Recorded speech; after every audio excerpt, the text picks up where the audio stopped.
Hi, I'm certified life coach Dewan J of the High Vibrations Only platform. What you're about to watch is an open coaching session that was actually filmed on TikTok. I pray that the information in the video that you're about to watch will inform, inspire, and ignite you to become the best version of yourself. Don't forget to hit that like and subscribe button so that you're abreast of all future content coming from me. I'll see you in there. Let's go. Today is part four of our series Fit to Fight. Part four of our series Fit to Fight. We have walked through the application process. We have outlined what our training is going to be. We have done the weigh-ins and have arrived at fight night, and now it is time for the undercard or the prelims to begin. Inside of the fight world, the prelims are set as people are walking into the arena, as people are finding their seats and getting their popcorns, getting their drinks, finding people, making contacts, shaking hands. This is what happens during the prelims. So inside of this series, for mental and emotional health aspect, the prelims are going to represent you setting the atmosphere. They represent you setting the atmosphere in terms for you to be successful. It's amazing how in today's society, when we are successful at things, we take all of the credit, but when we fall just short of our goals, we want to blame the environment. We want to blame opportunity. We want to blame the upbringing. We want to blame the learning and conditioning. We want to blame the environmental elements around us when instead the same thing that we take the credit for should be the thing that we take accountability for. And today I'd like to talk to you about setting the proper atmosphere. I want to talk to you about setting an atmosphere that is going to be conducive for you to win. Setting the atmosphere to set you up with the best opportunity for success that we possibly can. Mary, what's happening? Welcome in. King Brewer, what's up? Welcome in. There, when it comes down to it, right? We talked about it last week. When fighters are in the back, we think that there's a lot of hype going on, but it's not. It's actually one of the most calm places known to me. The locker room just before a fight is probably one of the calmest places that there are. Some people listen to classical music. Some people have their headphones on. The only thing that you really hear is and a lot of times we think that it's all chaotic back there, but the only people that are losing their minds are the people with the most amount of stress. The fighter that is going into the cage next, into the ring next, is probably at their most calm. And they should be at their most calm because they have set their atmosphere and they have set their environment to a place that is conducive to them to win. And they're just waiting for their turn to fight. Today, during this series, this is your time to fight. We talked about what happens during the weigh-ins. We talked about the proper nutrition. We talked about everything that we need to talk about, and now the prelims are on. The crowd is in. The lights are on. The music has started to hit, and you're starting to hear the announcer, and your name is about to come up. I'd like to introduce you to a man named Frankie Edgar. In 2008, Frankie Edgar lost his first fight to a man named Gray Maynard. He lost it. It was his first fight. He lost, and then later on, Frankie had to fight Maynard, but this time Frankie was the champion, and Maynard was coming to challenge for the belt. Now, naturally, Frankie, inside of his mindset, was a lot like us. This problem has defeated me before. This enemy I've encountered before. This particular problem has gotten the better of me before, and as a result of that, Frankie went into the ring, and the first round, Maynard almost took this man's head off. He almost separated him from being awake and arguably alive. Maynard was beginning to drum and drum and drum on Frankie, but much like the first fight, he could not finish. He couldn't finish. So Frankie Edgar, he weathered the storm, and somehow miraculously at the end of the fight, they fought to a draw. Now, because Frankie was the champion, Maynard could not take the belt off of him because the title can't change hands off of a draw. So this sets up fight number three. And much like the first two encounters in the first round, Maynard began to drum on Edgar, but something happened. Frankie Edgar remembered his training. He remembered the conditioning that he had gone through. He remembered the first two fights that they had encountered. He remembered that he comes out strong in the first round, and all I have to do is endure. All I have to do is sustain until I get myself in the most advantageous position. He remembered that he too was a professional fighter. He remembered that he came in with the belt. He remembered that this fighter, they may have fought to a draw before, but this fighter was not able to finish him. And in the fourth round, Frankie Edgar threw a punch and it knocked out Gray Maynard. It knocked him out. So for those of us that are going through the tough times, it's becoming a midnight season in your life. It is you are overwhelmed with problems. You are overwhelmed with depression. You're overwhelmed with anxiety. You are overwhelmed with heartbreak. All I'm asking you to do today is look back at the prelims. Look back before you were a main event fighter. Look back before everybody came to see you, and you have encountered this opponent twice before. You may have didn't learn the lesson the first time, and you took the loss. The second time you encounter this problem, you may not have completely learned the lesson, and you may not have completely set the boundary. You may not have completely cut that X off out of your life. You may not have completely gotten rid of those toxic friends that you used to have. You may not have completely learned the lesson that you were supposed to learn, so you fought in a draw. But now it's the fourth round of fight number three, and my belt is on the line. My championship is on the line, and I'm tired of looking at this opponent, and all I have to do is defeat this opponent tonight, and I'll never have to see this problem again. I'll never have another bout with depression. I'll never have another bout with anxiety. I'll never have another problem with the same ex that continues to pop himself up, because today I'm pushing the block button. Today I'm muting the conversation. Today, I'm revoking access to my mind and my heart. Today, I am going to ask the boss for the promotion. Today, I am going to commit to the process that I need to commit to. And in the fourth round, I'm going to score the knockout. Now, there's a couple of points. There's a couple of points that I'd like to pull from this story. Put this in a point. In 2008, when they fought, he was beat. And he had a rematch coming up, but this time he was in a different position.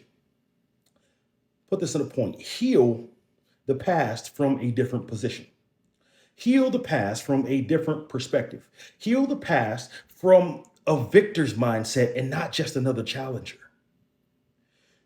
The fight that was sent to destroy you in 2008, the sexual assault that was supposed to destroy you in 2008, the doubt that was supposed to destroy you in 2008, the depression that you encountered in 2008 that was sent to destroy you, didn't destroy you. So now you're fighting from a champion's perspective. Now you are fighting for someone. Okay, I may have lost that battle. Okay, I may have gotten a black eye from that fight. Hey, okay, I may be a little sore and weary from that battle, and I'm a little fearful going into this one. But this one, I have to change my perspective.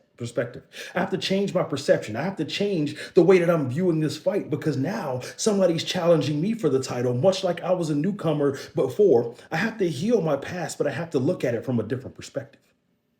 Goddess of love, what's up? Welcome in. I have to heal from a different perspective.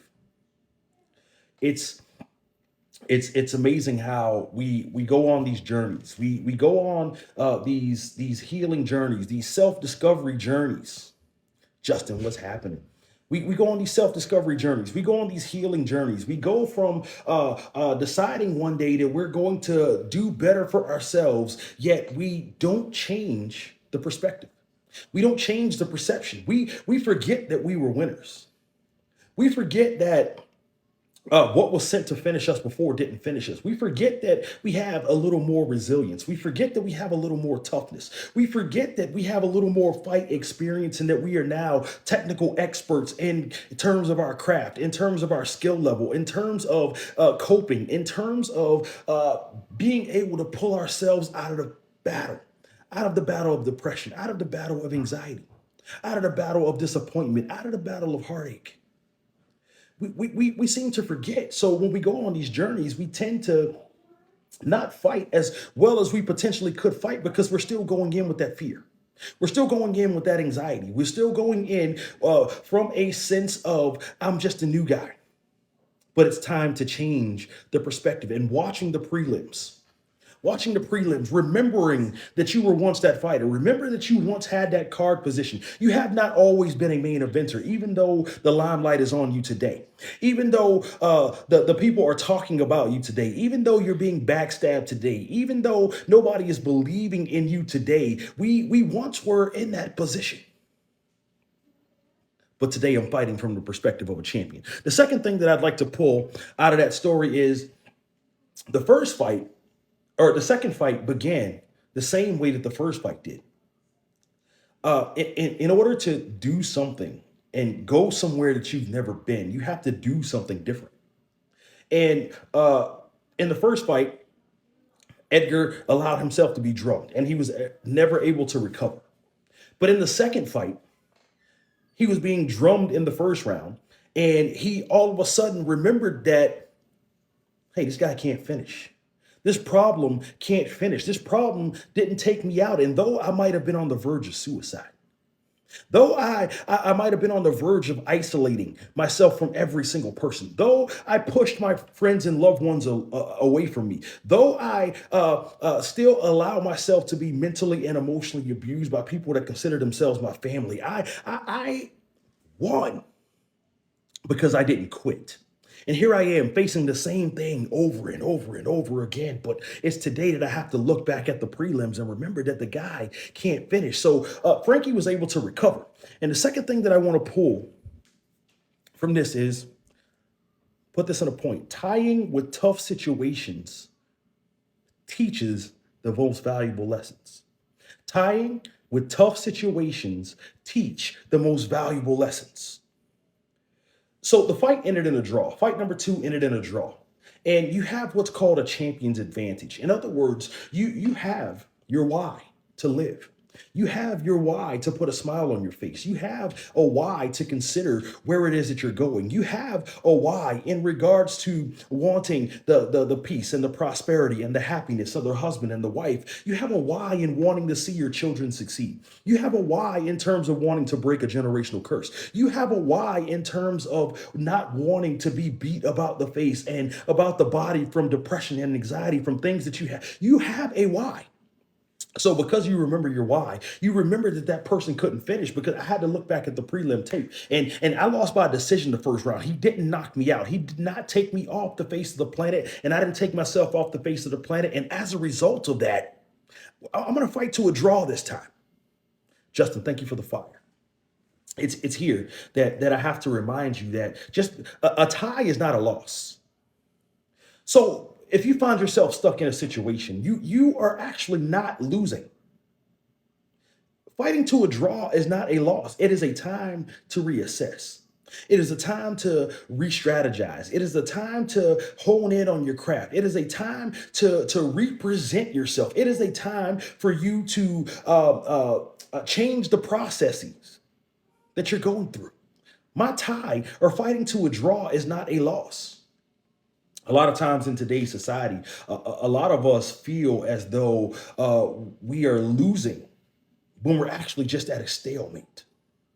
A lot of us feel as though life has gotten the better of us or situations have gotten the better of us. A lot of us feel as though there's no way out of this situation because we've been running on the same hamster wheel for the last 5 years, for the last 6 months, for the last 2 years. I haven't been able to make any headway on my business since COVID. I haven't been able to trust people since my last breakup. I haven't been able to set proper boundaries since I was 10. I haven't been able to use my voice since I was 7 or 8 years old.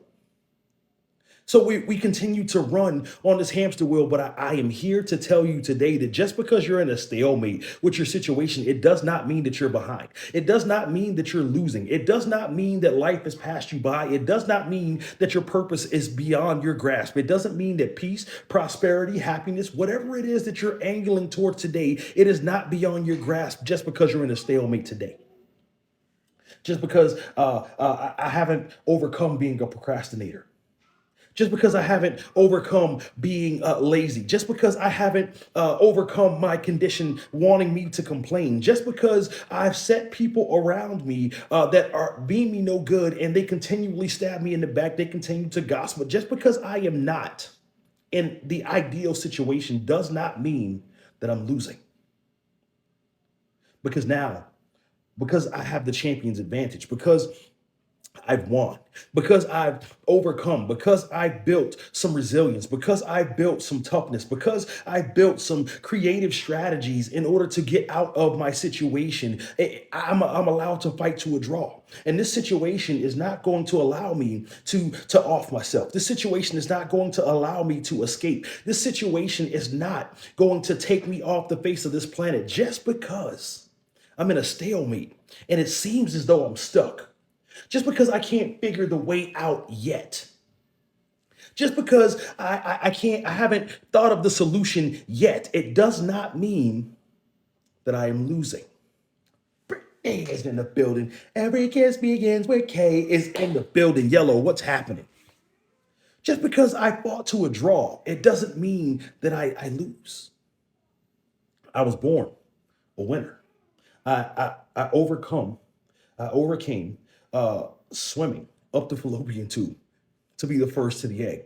I overcame the pollutants that my parents were breathing in and the toxins that my parents were breathing in. I overcame childbirth by itself. I overcame learning how to walk. I overcame learning how to talk. I overcame learning how to feed myself. I overcame all of the bullies. I overcame school. I overcame high school. I overcame being gossiped about. I overcame toxic friends. I overcame my first fist fight. I overcame my first heartbreak, my first bout with depression. I overcome all of these things. And now I stand here as a champion where beforehand I was seeking the belt. And now everybody has to come see me to see me. Just because I fight to a draw doesn't mean that I'm losing.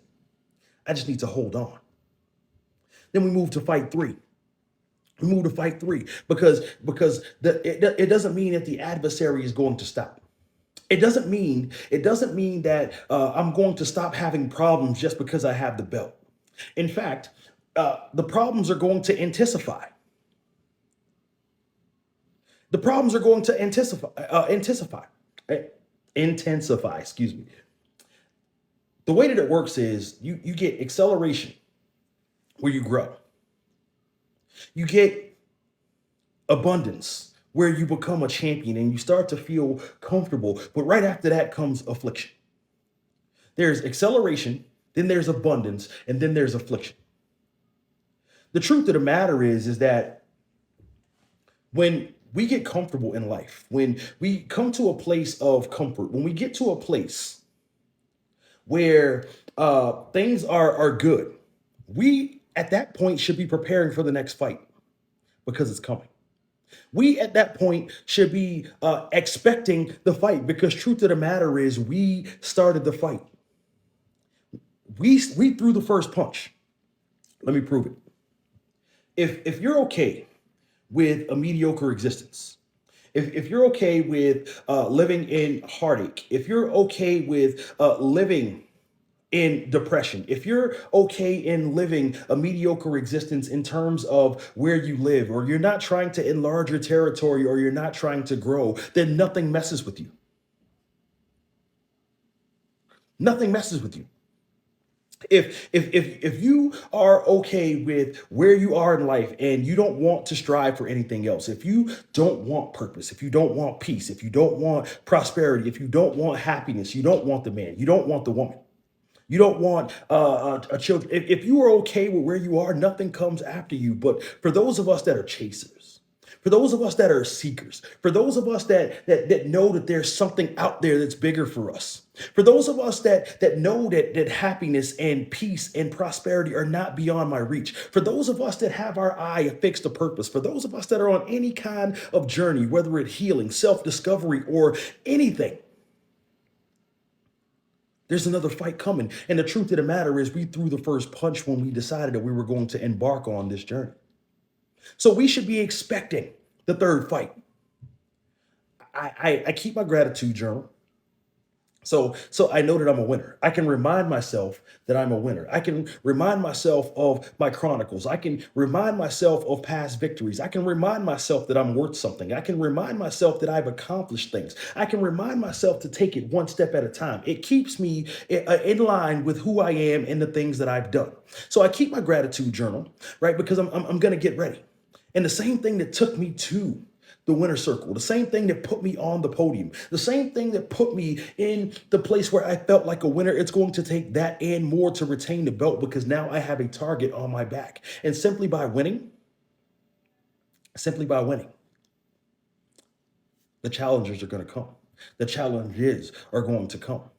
Now, how do I deal with it? I know that the third fight is coming. And so let me move.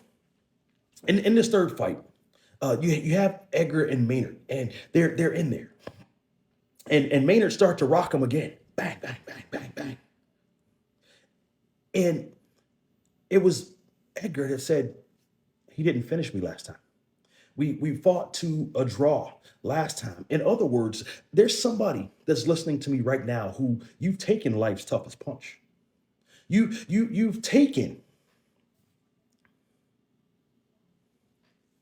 taken life's toughest punch. You've taken the best that life has to throw at you. You've taken an unruly child. You've taken being cheated on. You've taken having to drop out of school. You've taken having to sacrifice your goals. You've taken the abortion. You've taken the abusive relationship. You've taken life's toughest punch. So every fight that comes after this is easy. Every fight that comes after this is easy. And all you have to do is escape this fight with your belt. Oh, you Debo, what's happening? All you have to do is get out of this fight with the belt. But now I want to win. Now I want to win. And I remember that I'm in a ring, or I'm in a cage with something that tried to finish me off before and couldn't. And all I have to do is get through this first round because I've taken the toughest punches. So Edgar began to power through, and he began to endure. He kept his head down and he kept working, and he started to put himself in strategic positions. And all of a sudden, in the fourth round, he knocked the man out. Put this in a point. He was fighting the third fight because he recognized two things, and 2 points are coming your way right now. One, when he fought to a draw, he realized that the rematch is the reward. The rematch is the reward, because the second fight, he fought to a draw. And the fact that he was going into the third bout with the championship, he had already won. Ray, what's happening? He was going into the third bout with the championship, so he had already won. And the second thing that I need you to put in the point is the previous fights fuel faithfulness. The previous fights fuel faithfulness. A lot of us look at the past victories and we look at it from the wrong perspective. A lot of us look at our past fights and we look at it from a place. You're too kind. A lot of us look at it from a place of, oh man, I shouldn't have made these decisions. I can't believe I got played like that. I can't believe that I did something that was against my morals. I can't believe that I was in a decision. I can't believe that I wasn't smarter. We look at this from a place of regret. But the truth of the matter is that we should look at this and allow it to fuel our faithfulness, because every one of these situations, every one of these instances did not take me off the planet. And as a result, I learned something from it. As a result, I learned that life couldn't take me out. As a result, I learned that I'm tougher than what I gave myself credit for. I'm smarter than what I've given myself credit for. I am prettier or more qualified than I have given myself credit for. But if I look at this from the wrong lens, if I don't look at the fact that I get the rematch as a reward, I can't take victory walking into the ring. So when I'm going to fight defeated. Will the previous fights find you faithful? He remembered from fight one that just because he lost the fight, it didn't disqualify him from being a fighter. He remembered from fight two that he had taken the best that this fighter had to offer. So fight three, he's going in and he remembered who he was early in what's happening. He remembered who he was. He remembered that he was going in as the main event. He remembered that he was going in as the champion. He remembered that he had encountered this thing 2 times before. What's in your memory today? When you look back at your past situations, when you look back at things that have weighed you down, when you look at things that cause and strike fear into your heart, do you remember that you were a champion? Do you remember at one point you knew absolutely nothing? Do you remember the time that you had the capacity to love and trust? Do you remember how smart you are? Do you remember why you got in that position in the first place? Do you remember why you were hired in the first place? Do you remember how you got the environment that you live in currently? Do you remember when your children were babies and you were afraid to not break them and you were afraid that you couldn't provide everything, but somehow every Thanksgiving and Christmas, somehow every report card that comes home, this child makes you more and more proud, telling you that you are worthy, that you are qualified, that you were smart enough, that you did know, in fact, what you were doing. What's in your memory today? See, when it's main event time, when the crowd is against you, when the crowd is booing because they don't want another boring fight, they want you to act out of character. When the crowd wants you to turn up and act in a manner that's not going to honor your family, honor God, honor karma, the universe, whatever your belief system is. Do you remember that I'm the champion and that you came to see me? While you're on the mouth of everybody, while you are on the tongue of everyone, what are they going to say? Are they going to say, oh, all you have to do is attack this, and this dude's off his game. All you have to do is mention this woman's children and she's going to risk her physical freedom. She's going to risk going to prison. All you have to do is mention that boyfriend that got stolen from her like 2 boyfriends ago, and all of a sudden she's going into depression. Or do you remember that you're a champion? Do you remember the fact that my enemies are only talking about me because they either hate me or I'm living rent free in their head because they envy? Do you remember that you're the champion? Let me move. Everything that happens in the prelims is a setup for the main event. Everything that happens in the undercard or the prelims is a setup for the main event. No fighter fights his first professional fight. No fighter fights his first professional fight in the main event. It doesn't happen that way. You start out on the amateur circuit and you have to work your way up. Then you finally get on the pre-show where you don't even make the pay-per-view.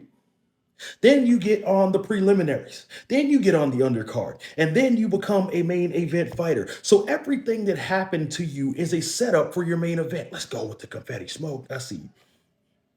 Everything. When you were depressed the first time and you defeated it, it was a setup for you to become a main eventer. When your family is asking you, where's your husband? When your family's asking you, where's your wife? When your family has made you the black sheep of the family because you don't believe and you don't talk and you don't walk the same way that they talk and walk. When your family is constantly judging your actions because you won't just conform. Because for you, the status quo is not the status quo. The status quo will never be good enough to sustain me. When your family has turned their back on you, when your family uses you, when you selected the wrong group of friends and you have defeated all of these situations, this was a setup for you to become a main eventer. Here's the beautiful thing about becoming a main eventer. Mickey, what's happening? Smoke. Becoming the title gifter. Let's go. Here's the thing about the main eventer. The main eventer's name is on the card. But everybody's getting paid. I'm here to tell you that your fights, oftentimes in life, are a lot bigger than you. And people that are connected to you who perhaps you've never met, people that you say hi to, could be the difference between them hugging their children and swallowing a bullet. People who you're just nice to, just needed to have their faith restored in humanity. People who you hold the door for. People that you allow to go first in line, people that watch you on social media. You don't think that you're doing anything. You're just chilling. You got your spades. You got your apple juice, right? You got your apple juice, right? And you're just chilling in the boxes. You don't realize that on this very app, people come to you because they view you as a place of refuge. They love the energy that you're putting out, but they love the happiness that you're displaying on this social media app, and you not realizing that you just living your everyday life, you becoming a main eventer to somebody else gets everybody paid. Everybody that is connected to you, everybody that's on the fight card is getting paid, and the more and the better the show that I'm putting on, the better boxer that I am, the better fighter that I am, gets me bigger and bigger draws because I know that more and more people are going to watch. What I'm trying to say to you is that you being authentically yourself, you being the champion that you were created to be, you realizing that you were fearfully and wonderfully made in the image of the creator, you remembering that you were more than a conqueror and not allowing these past fights, these past regrets, these past decisions to weigh down your future, and you walking into the ring with all of the confidence and the swagger of a champion. It inspires people. It illuminates people. It reinvigorates people's imagination. You just being you is enough. Remember that you're a main eventer. Remember that the people coming to see you. And it's really not about the people that benefit as a result of you being you, but you taking this confidence, you taking this stride, you being able to walk in the authority of a champion. It validates somebody else. It brings somebody else along. It inspires other people to take the same walk. This is why phrases like go to Google are toxic. This is why gatekeeping information is toxic. This is why being brutally honest is toxic, because you never know how your testimony can be the ticket to somebody else's freedom. You never know how your sacrifice or your sad situation could be a salvation piece or hope for salvation for somebody else. Moral of the story is just be kind. Winners win. Winners win because the environment makes it easier to win. We talked about it last week how before the fight, how everything is calm. Everything is calm before the fight. The fighter usually has a headphone on after they've taped up, they've greased up, right? We talked about it last week. For those of y'all that missed last week's session, please go to YouTube, check it out. The link is in my bio. Weeks 1, 2, and 3 are all on there. But it is peaceful. My environment is peaceful, right? I have to set the atmosphere to make me conducive. I have to, instead of rationing myself up, I have to do things to put me in a place of happiness, a place of zen, a place where I can smile, a place where I can operate at my highest level. And I mentioned this in the very beginning, how what happens is we want to take all of the credit for the wins. When we win, it's because of the work that I put in. When we win, it's because of the dedication that I showed. When we win, it's because of the extra reps that I took, running the extra mile that I did. But when we lose, we don't take that same credit. We want to blame the environment. We want to blame lack of education. We want to blame lack of opportunity. We want to blame lack of open doors. We want to blame glass ceilings. We want to blame, and I'm not saying that these things don't exist, right? Because there are bigger problems out there than this. But what I'm telling you is that the same amount of confidence that you display when you win is an equal amount of accountability, right? There has to be a balance. And because there is a balance, I'm able to take my portion of the accountability. I'm able to take my portion of the responsibility. I'm able to take what it is that's a hole in my game and adjust that, because fight 3 is coming. Lady Shine, what's happening? For my artistic types out there, the lady that just walked in here, Lady Shine Poetry, the Sunshine Express Entertainment. I see you. Please pick her up. She does open mics for every second and fourth Wednesday of the month. And it's a beautiful space for musicians, visual artists, poets. They go in there, and it is a beautiful time. So please pick her up and tap in if you have the time. Let's talk about the atmosphere. Atmosphere can be broken down into three things. Okay, the people, the physical space, and the place that you decide to stay. The people, the physical space, and the place that you decide to stay. Now, when it comes down to the people, right? We talk about people enough. We talk about the people that you are surrounding yourself with. We talk about how the mind and the heart are like sponges. Okay. So if I'm going to wash dishes, the first thing I'm going to do is wet the sponge, right? I have to soften it, right? Then I'm going to put some dish soap on the sponge. Kaylee, what's your question? Then I'm going to soften the sponge, right? And then I'm going to put the dish soap on there, and I'm going to start to wring the sponge out. And I have to do this mentally and emotionally because I can only put out what it is that I take in. In other words, if I just put the water on there and I start to scrub dishes with just the sponge and water, everything that's coming out of the sponge is going to be dirty. And I have nothing to combat that with. People are the same way. If I surround myself with toxic friends, if I surround myself with unbelievers, if I surround myself with naysayers, if I surround myself with echo chamber participants, if I surround myself with echo chamber participants, and the echo chamber participants are actually more dangerous to us than the naysayers. The people in the echo chamber are going to tell me yes. They're going to encourage me. They're not going to ground me when I'm flying too close to the sun. They're not going to tell me, hey, this may not be a good idea. They're not going to present any other perspectives. Why? Because they want a cool story to talk about in the other group chat that I'm not a part of. Why? Because they want to come on TikTok and run my business out in the streets and alive. Why? Because they're benefiting materialistically from me, so they don't want to tell me no to anything because they are afraid to get cut off. Why? Because they have no regard for my purpose. Why? Because they don't want to actually see me happy. They're just there for what I can provide for them. Leela, what's happening? Why? Because they don't want me to have any boundaries because they benefit as a result of my lack of boundaries. So the people around me 100% matter. I need somebody to call me and be like, yo, D, you tripping? Oh, am I?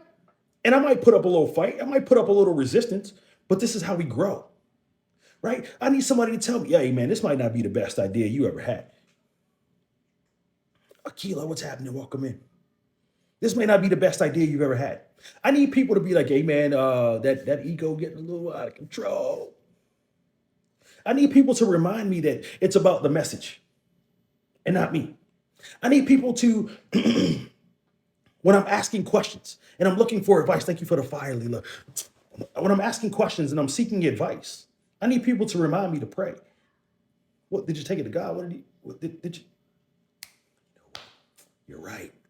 I need people to tell me no, because this is how you become the sharpest weapon on the shelf. This is how you become the sharpest knife in a drawer. Knives can't be sharpened without friction. So there has to be some discord in my circle. There has to be some people who don't see things quite the way that I see them. There has to be people who know the shortcuts, but tell me to avoid them because of my integrity.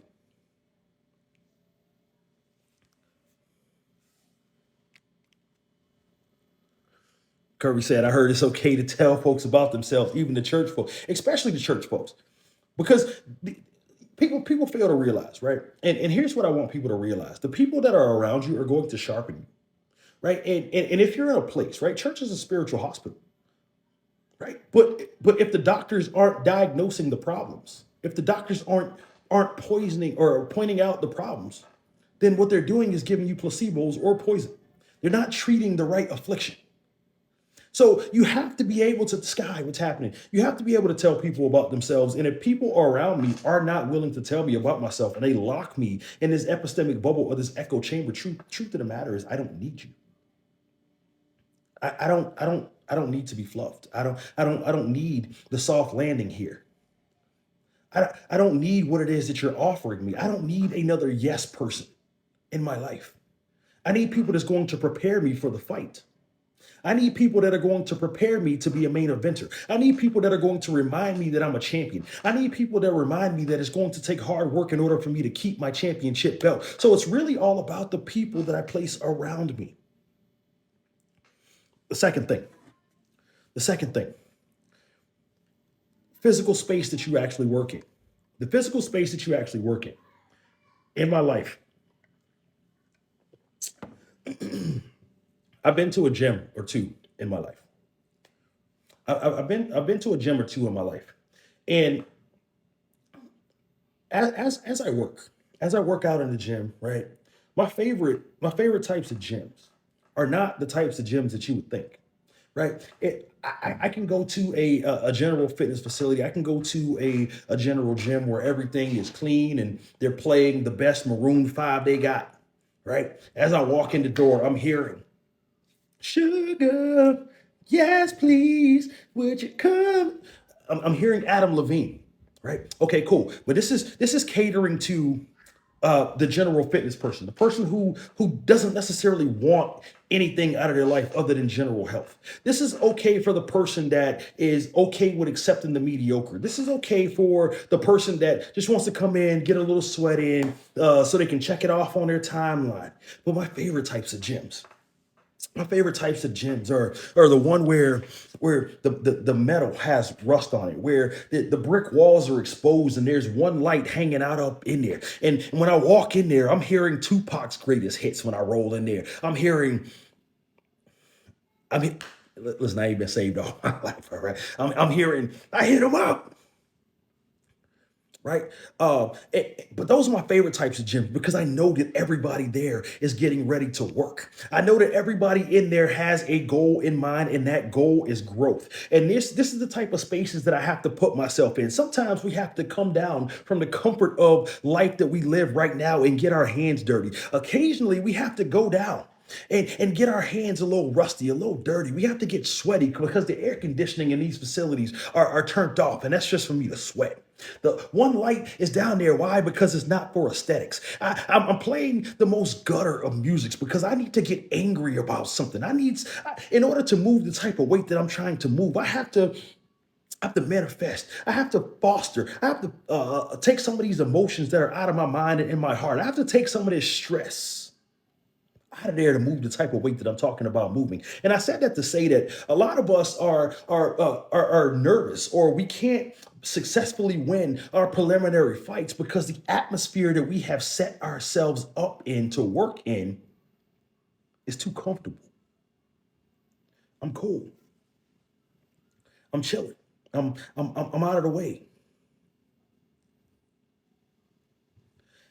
I I I've gotten too comfortable. And comfort then breeds entitlement. And entitlement feeds the ego. I don't got to deal with this. How many of us say that on our very jobs? Y'all don't pay me enough for this. How many of us have somebody's made a mistake in your life, and the mistake, looking back at it, really wasn't that big, but yeah, I'm not dealing with that. You got the wrong one. This is coming from a place of ego and not empathy. If Put this in a point, if I'm too comfortable, then ego overrules empathy. Because when you get too comfortable, you forgot what it was like to struggle. You forgot that you were once that single parent that were trying to figure things out. So why then am I judging this single mom who doesn't know anything instead of helping her? You were once that single dad, or you were once that person who was just broken up with. You were once that person that tried to make ends meet, and you didn't know the way. So why is it that I'm casting judgment on people who don't know the way instead of helping them? Why is it that my ego has allowed me to gatekeep information that I wish somebody would have told to me? Why is it that my ego has allowed me to come to a place in my life where I don't exercise grace? I don't exercise compassion. I don't exercise empathy. I don't remember what it was like to be a human being. Instead, my boundaries have become so high that they've actually become weapons. Instead, my trust issues have caused me to push other people out. Instead, I am doing everything to make myself comfortable to the point that I forgot what it was like to be human. When I'm comfortable, my ego overrules empathy. Here's why we're talking about the prelims today, because now that you're a main eventer, now that you've overcome some small victories, I need you to go back and look at the prelim tape, because the prelim tape can still point out holes in your game. They can point out why you're not, or where you're not as fundamentally sound as you would like to be. I have to remember that I was once a prelim, that I wasn't always a headliner, that I wasn't always a star. I didn't always have 100,000 followers on TikTok. Uh-oh. My live was once a place where people could come for refuge, for people could come for safety, where people could come and talk about things and get advice and laugh a little bit and forget about life's problems. But now, because I like there's 100, 200, 300, 700 people in my lives, I'd rather keep up with the toxicity, continuing the destruction of not only myself, not only my values, not only my reputation, but of the community as a whole. Uh-oh. I forgot what it was like to be an up and comer. I forgot that my life had a bigger purpose than to be an influencer. I once promoted myself as a safe space, and now I cast judgment. I once promoted myself as a place where people could come and build themselves up. Uh-oh. Where people could come and build themselves up because they could learn that they weren't the only people that were getting ready to fight. And now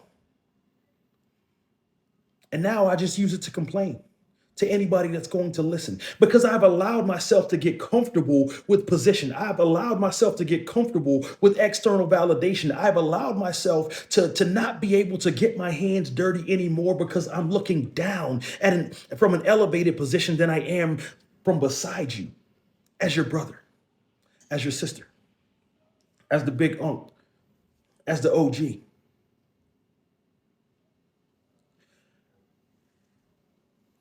The place that I work in determines where it is that I'm going to go. Put this in a point. My atmosphere determines my altitude. The atmosphere determines the altitude. I'm reminded, because we're talking about fighting, I'm reminded of Rocky, okay? When Rocky was getting ready to fight Drago, right? Drago had the state-of-the-art facilities. Clubber Lane had the state-of-the-art facilities. If you look at it, it was a story of how we're supposed to live life, okay? Rocky became champion fighting everybody who had better equipment than him. Rocky became champion fighting everybody who had better trainers than him. But Rocky, in Rocky 1, he was in a meat freezer, hardening himself, building his resilience, building his toughness, building the things that he were going to need to not only win the championship, but to sustain him. Rocky went back to his roots. And what happened? We saw it spilled out when Rocky started to train. I think it was like Rocky 4, when Rocky started to train that young blonde kid. And the kid had all of the state-of-the-art facilities, right? He had it, and he was pampered because the kid forgot to look at what he was like during the prelims.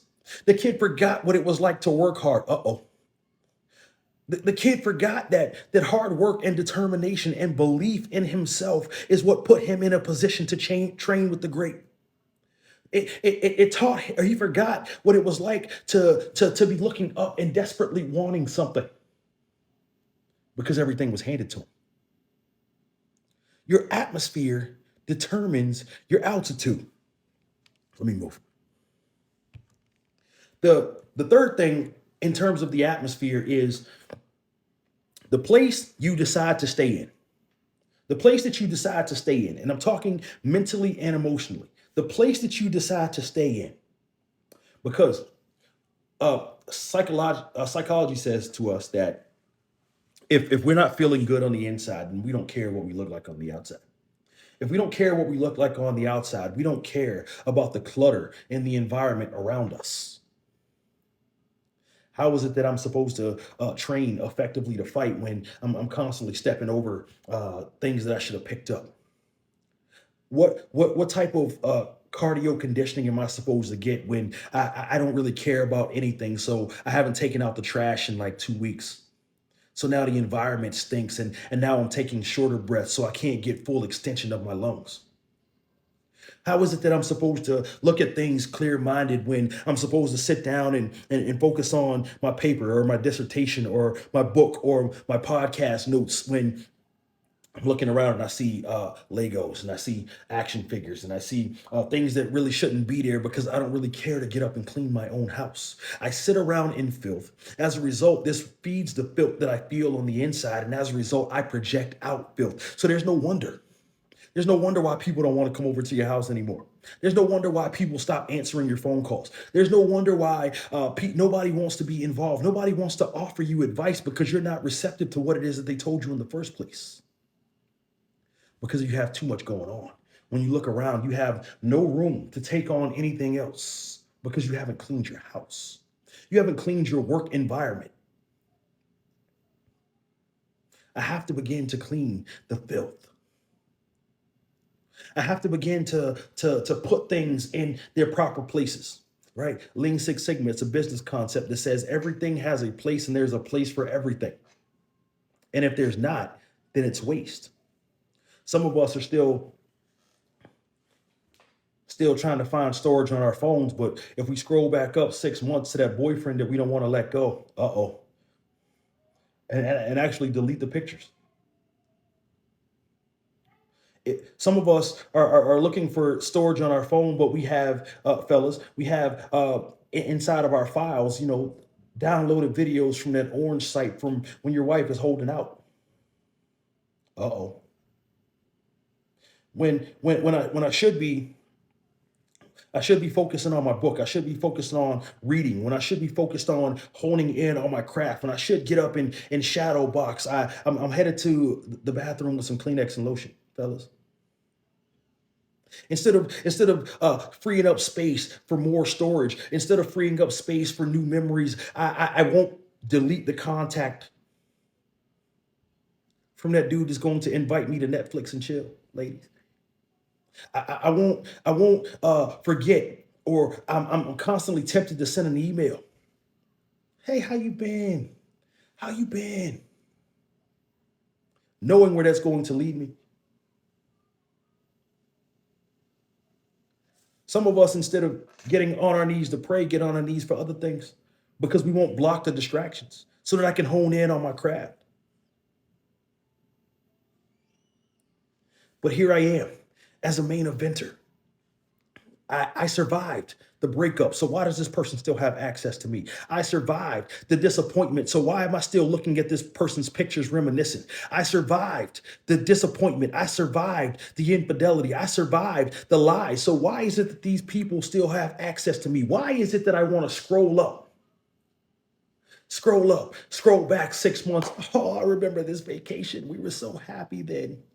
And then he did this, this, and this. A lot of us beat ourselves before we actually walk to the ring.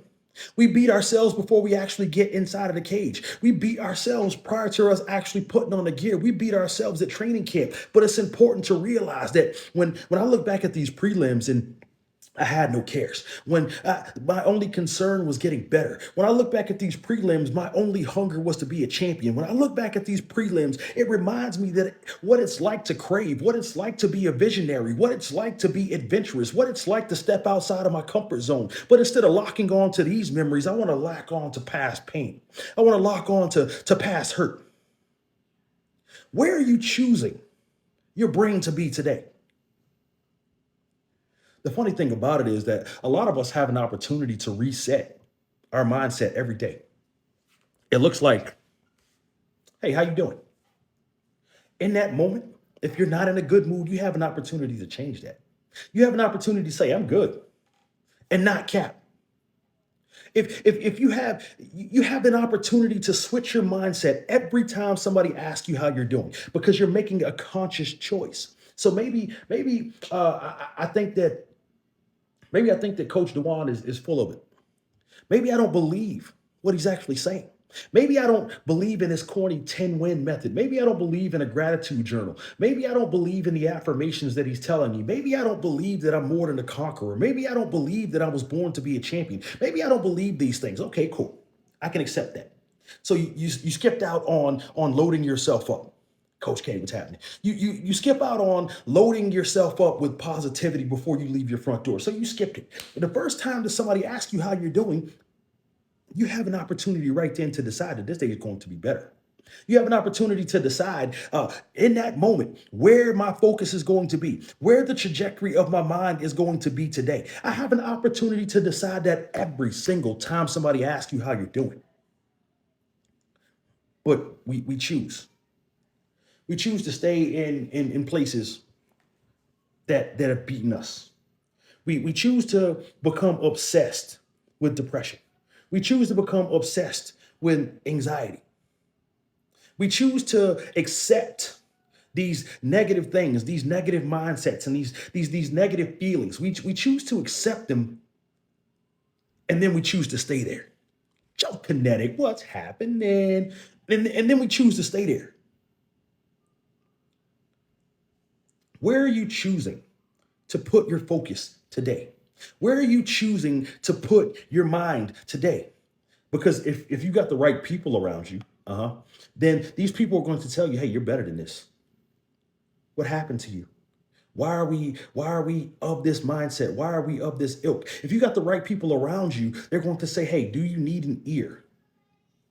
If you got the right people around you, hey, do you need a shoulder? Hey, do you need to get out of your house? When's the last time you took a shower? When are you going to take the trash out? Come on, man, you're better than this. If the right people are around you, if the right people are around you, they're going to ensure that the right environment is around you. They're going to ensure that it's free from clutter. They're going to try their best to take some of the tasking off of your plate. They're going to be there to pump you up, to affirm what it is that you're feeling. They're also going to hold you accountable and remind you of who you are. If you got the right people around you who set the right environment, you have no choice but to put your head and your space and your heart in the right position. This is why this is important. You have the ability. You have the ability to create this atmosphere. You do. And it's not the night of the fight that you're going to create this atmosphere, right? It's not the night of the fight. You want to create this during times of peace.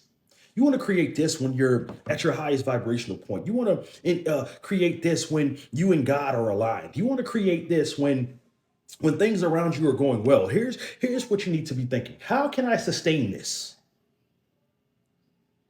Well, I told you that we have to operate from a place of mindfulness. We have to operate from a place of mindfulness, right? And in that place of mindfulness, what we have to do is begin to set things in place that are going to allow us to sustain where it is that we are. We have to operate from a place that's saying, hey, things are going good right now. What did it take for me to get here? And what is it going to take for me to stay here? Why? Because there's no pressure on that. There's nothing in your face right then. There's nothing punching you in the mouth right then. There's nothing that is stressing you right then. So now is the time where I'm at my highest vibrational place. I'm in line with the will of God. I'm at whatever your belief system is. Now is the time to strategize for when things get bad. Now is the time to strategize for when things could potentially go off the rails. Now is the time to set systems and set people in places for you to go there. The first thing that you have to do is automate good decision making. Automate good decision making. What does that mean? It means that I have to become so familiar with myself and so familiar with my spirituality, my religion, my whatever is causing you to be a good person. You have to be so in tune with that you know it intimately, where you don't even have to think about what the right decision is. You want to put yourself in a place where you're going to automate your good decision making. Now, some of us are still fighting. Some of us got just a little bit of toxicity left in us, right? Some of us we're half holy, but we're half hood, right? Some of us could go either way.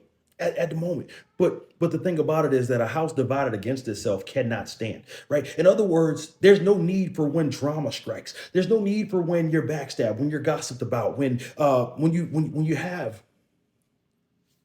the depression and things that bring about that. When you're triggered by something and you're not even sure why you're angry. You can't be divided against yourself. It's going to be, I'm going to make the right decision in accordance with my morals, or I'm going to make a decision that's going to take me out of character. So we need to automate good decision making. And the way that we do that is by being familiar and having an intimate knowledge of self. I oftentimes tell people that I work with to write a love letter to themselves. I need you to fall stone cold in love with yourself. This is beneficial for multiple reasons. The first thing is that you're going to know who you are and what it is that you're bringing to every situation. The second reason is that you can't train your atmosphere, your environment, or anybody else how to love you if you don't know how to love you. So I oftentimes tell people, hey, write yourself a love letter. I wanna get you back used to complimenting you. I want you to fall back in love with your judgment and with your intuition and how smart you are and how brilliant you are and how qualified you are and all of these accomplishments that you should be celebrating because you haven't kept your accountability or your accountability journal, and you haven't kept your small wins journal, the journal to celebrate yourself. So write this love letter to yourself and then frame it. Because when the kids come home and they're getting on your last nerve and you don't know how many more episodes of Bluey or Coco Melons you have to watch, when there's a temper tantrum afoot, when you have that teenager and that teenager is testing your gangster, they forgot that you ain't been saved all your life and you would go upside her head. You need to go back in here and read this. I created this. I fostered this. I was successful at doing this. And if I was successful at doing that, then I'm successful at everything else that I do. Frame it for the time that you were triggered when you had the miscarriage. Frame it from the time that you get triggered about being sexually assaulted. Frame it every time you remember how long you stayed in that abusive relationship. Frame it for every time that you don't feel smart. Frame it for every time somebody doubts you. Frame it for every time one of your friends turns their back on you. Frame it for every time that you get backstabbed. Make it plain where I can go in here and I can look at this and be like, this may have happened, but I love me. This may have happened, but I'm a champion. This may have happened, but I'm a winner. This may have happened, but God sustained me. This may have happened, but karma is reciprocating. This may have happened, but the universe is not set up against me. This may have happened, but I know that I can set the atmosphere at any given moment. I can change the atmosphere. I can change the environment. I can have these thoughts. I can accept my feelings. I can journal these things out. I can meditate. I can pray. But when I come out of this thing, I'm going to schedule these 2 hours and I'm going to cry for these 2 hours. But after that, I'm starting to look for solutions. After that, I'm going to climb up out of this rabbit hole. After this, I have to remember who I am. And in order for me to remember who I am, I have to remember what it is that I love about myself. So I frame this thing so it is plain. When your friends and your family come over to your house and they see this framed letter, they have to know that you don't play about yourself. Don't play in my face because I don't play about me. I don't play about my boundaries. I don't play about my goals. I don't play about my vision. I don't play about my purpose. And this is going to set a standard and this is going to set a tone for how people are to address you. You are teaching respect without having to open your mouth. Let me move. The second thing is you want to get in a flow. You want to get into a flow. Now, I'm against. I'm typically against having things become predictable. Right. I'm typically against that because that means that you haven't challenged yourself. But being in a flow and having things become predictable are two completely different mindsets. Okay. You want to get into a flow, as in a flow is going to allow things to connect, right? They're going to allow things to connect, right? When things become routine or rigid, right? You lose the passion for it, and the passion dwindles down, and that is going to drive your mindfulness down. Your mindfulness is going to turn your gratitude down. Your gratitude is going to slow down your efficiency and your productivity, and so on and so forth, right? We don't want to go down there. What we want to do is get into a flow. After I've established the fact that I love myself, after I have remembered who it was that I am, and that I'm a champion, and that I'm a fighter, and I'm going to be successful at whatever it is that I do. Once I've established this, I'm going to get into a flow, as in I'm going to start to make things connect. Okay, maybe I'm a clothing designer, and I need to go downtown LA to the fashion district to get some fabric. Okay, cool. I'm gonna go down there, and but since I'm going down there on a Saturday, any business meeting that I have down there, I'm gonna call them and say, hey, can you work this in Saturday morning or Saturday afternoon? Now, guess what I've done? I've taken one thing and I've connected it to the next thing, and everything's going in an upward trajectory. I am in a flow now. I'm gonna go hit this meeting. I'm gonna grab some lunch, then I'm gonna hit the fabric district. I've made a cute little circle. I had a good day in downtown LA. The sun was shining, the palm trees were waving, and now I'm gonna go back home and I'm gonna do the thing. Get yourself in a flow, and this is going to help make your good decision making automated. And the third thing that you want to do is subtract negative influences.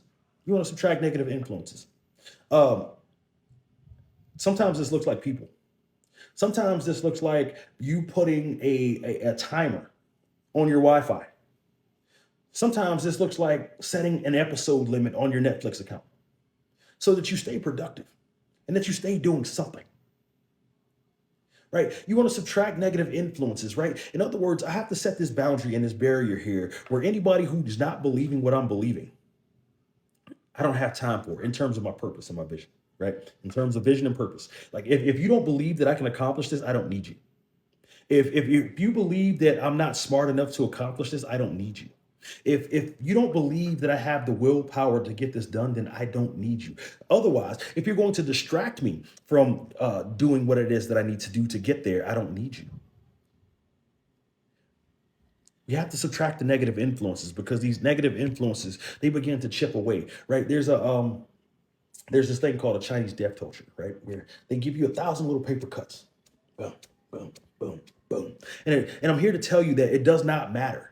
It does not matter if you nick a main artery. It does not matter if you get stabbed, it doesn't matter, right? You're going to eventually lose the same amount of blood and the result is going to be the same. Here's what negative influences do to us.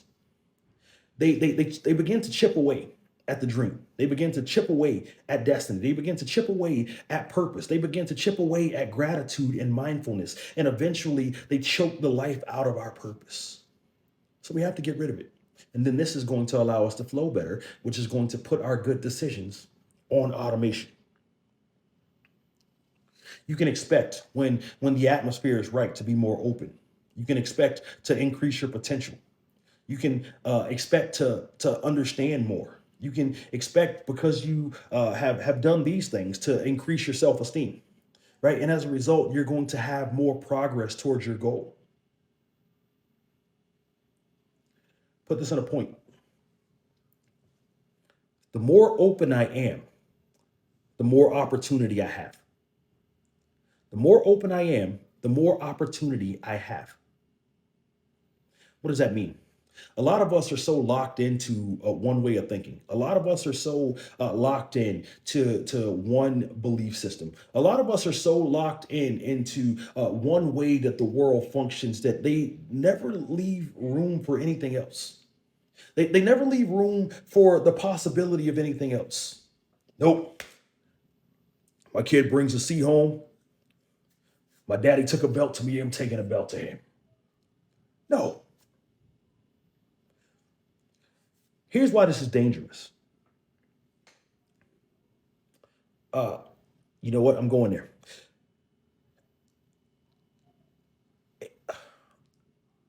There was an entire race of people in the United States of America that were enslaved and not trusted for jobs and not trusted to make good decisions and not trusted with anything of importance inside of this country because society once thought that they were three-fifths of a person. They thought that they were savages. They thought that there was no room for growth. And you might be thinking, Dewan, slavery's a low extreme that you bringing up right now, but this is the same mindset. This same closed-mindedness allowed this to happen for 457 years.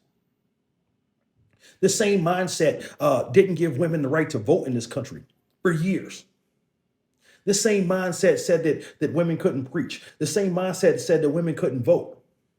The same mindset said that if you love somebody that looked just like you, as in the same gender, then you couldn't get married. This same mindset said that there was no such thing as child abuse. This same mindset said that whatever this person said was the right thing, and how dare you challenge them.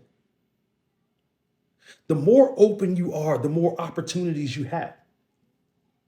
Now, there's some things that for me are not up for debate. My faith ain't up for debate. This is what I choose to believe, right? But the same I encourage you to have those kind of boundaries, right? Some people say, hey, infidelity is a deal breaker. Okay, cool. Nobody can beef with you about that. But you have to keep an open mind when it comes to these things. And this is what it allows you to look at things objectively. When you look at things objectively, you're always going to make the right decision because you're dealing with just the facts and not your preconceived notions. Oh, that got a little deep for somebody. I'll talk about that on Monday. Right? We have to stay open, right? And because these opportunities present themselves, and it's up to us to step out, right? The fact that we've decided to fight was an open-minded concept. Knowing or not knowing exactly what was going to happen, we just knew that we had to fight back. We just knew that we had to get our hit back. Okay. The benefits of setting an atmosphere. Communication. You become a more effective communicator because your atmosphere is free flowing, right? You're online with the good decision making, right? So your communication becomes better because now you're getting reps.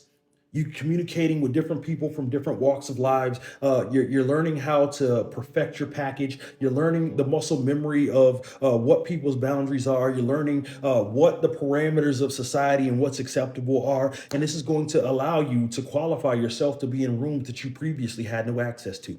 This is going to allow you to work out the problems inside of your marriage. This is going to allow you to communicate and repair the relationship with your children. This is going to allow you to have the conversation with your aunt. This is going to have allow you to repair the relationship with your mom because they've been judgmental. But now that I'm a more effective communicator, I can go back and have this conversation with my boundaries intact, with my beliefs intact, and I can effectively communicate how this person is impacting me.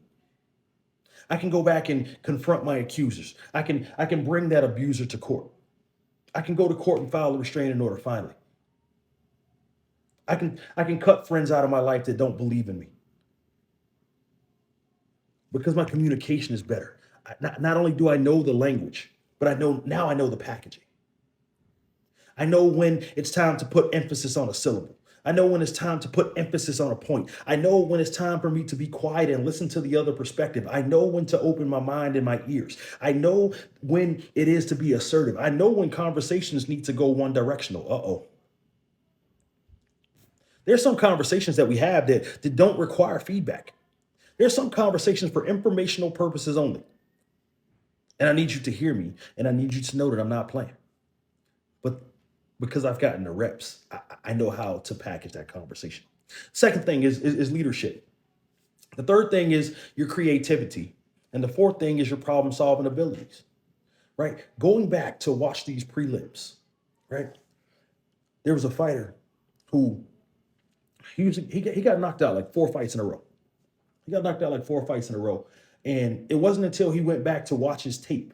He went back to watch before he became a main eventer, before he became a star, right? He went back and he noticed something in himself. He noticed that every time he got ready to throw a right cross, he would take a step forward with his left foot. He'd dip down, throw a jab, and then throw the cross. But it wasn't until he went back to his preliminary fights before he became famous that he was able to discover this about himself. And this is the thing that allowed his opponents to catch him every single time. Powwows, what's happening? This is why the preliminary fights are important. How do we get there? How do we get there? I'm so happy that you asked. Let's go. There are 10 steps. There are 10 steps to be ready, or 10 things that we can do to put ourselves in great position in the preliminary rounds, because next week we're talking about the main event. Next week, we're going to talk about your fight. We're going to talk about the main event. Let's get these 10 steps in. Step one, get to know those around you. Good, bad, or indifferent. Get to know 'em. Notice, notice that I did not say, let's go with the training journeys. Notice that I did not say like everybody around you. I said get to know everybody around you. But and this is important because if I get to know everything and everybody around me, I know what your skill set is. I know what your skill set is. I know what your skill set is. I know what your skill set is. And I have an objective and I have a purpose to get to. And it's up to me to fulfill this purpose, right? So if I get to know everything and everybody around me and what particular skill sets do what, I can then begin to manipulate the situation to my benefit. It's going to get me to where it is that I need to go. Number two, value everyone.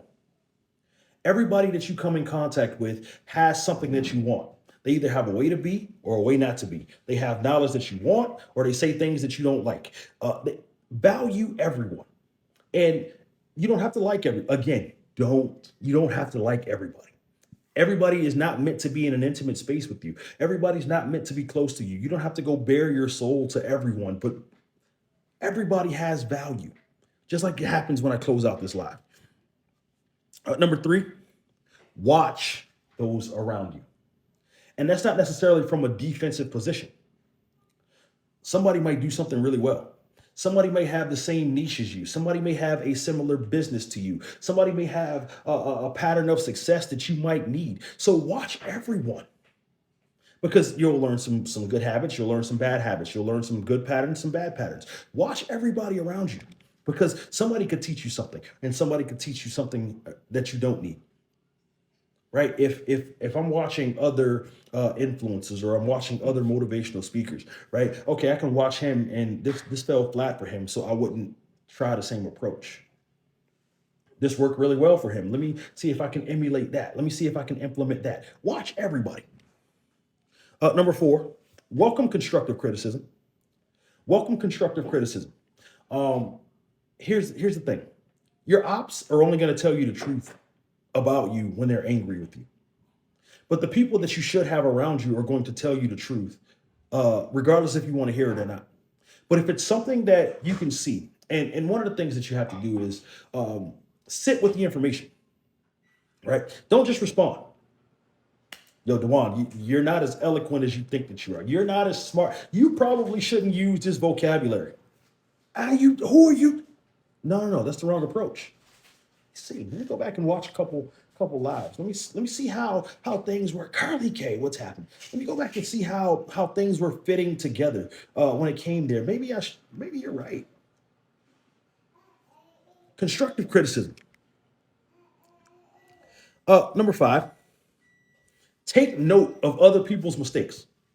Take note of other people's mistakes because if I don't have to know that a snake is going to bite me to know that snakes bite, right? If I watch somebody get bit by a similar type of snake and this snake actually cost this person their lives, then I'm going to steer clear of this snake.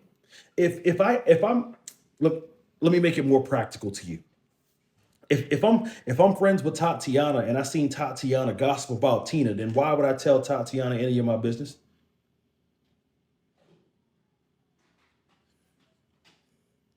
There you go, Jewel Poetry. Some people are just for educational purposes. Just don't let them in your circle or get caged in with them. Right? Why would I go tell her my business? Why would I go tell her my deepest and darkest secrets when she gets Tina's business and she comes and spill tea to me? Why would I do that? Right? Take note of other people's mistakes. Number six, ask for someone else's point of view. Ask for someone else's point of view. Right? There's conversations for people who like miss these lives, right? Or people that are in these lives, right? I'll have a conversation and how was it? I don't know. How did you see it? I knew that the information was solid. I know that it's valid, but that's about all I know. Right? You have to tell me, was it engaging? What'd you think? Should we switch something up? Oh, let's go with the chorus.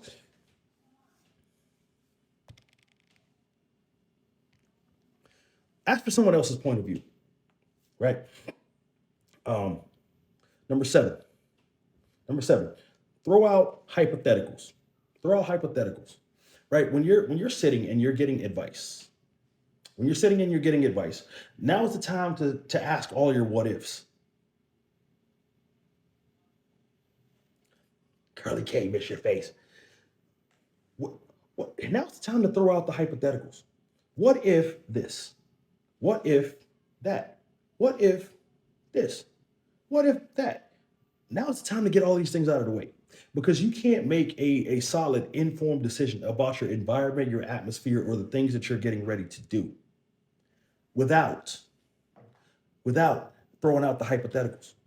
Right. And it's not necessarily that you're actually thinking these things or that you're actually feeling these things, but sometimes you just have to, you know who's good at this?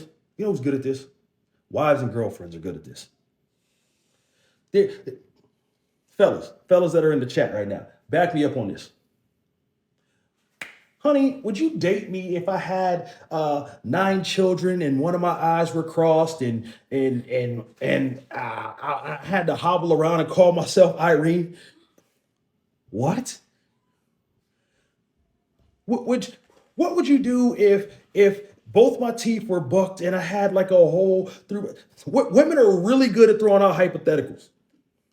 Fellas, am I lying?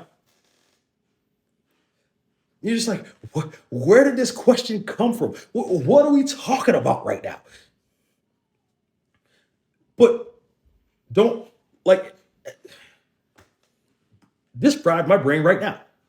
But what I'm saying is that when it comes down to you making moves or making strategy or taking steps towards your purpose and your goal. Now is the time to throw out these kinds of questions, right? Like I'm getting ready, right, for my main event fight, and I'm in there, bah, bah, bah, bah, bah, bah, and I'm doing my shadow boxing, right? What now's the time to ask my coach, what would happen if I'm walking down to the ring and the person that's walking me to the ring trips me and I have a broken arm? Should I still fight? Now's the time to ask these hypotheticals. Now's the time to ask the hypotheticals. I'm getting ready to start a business.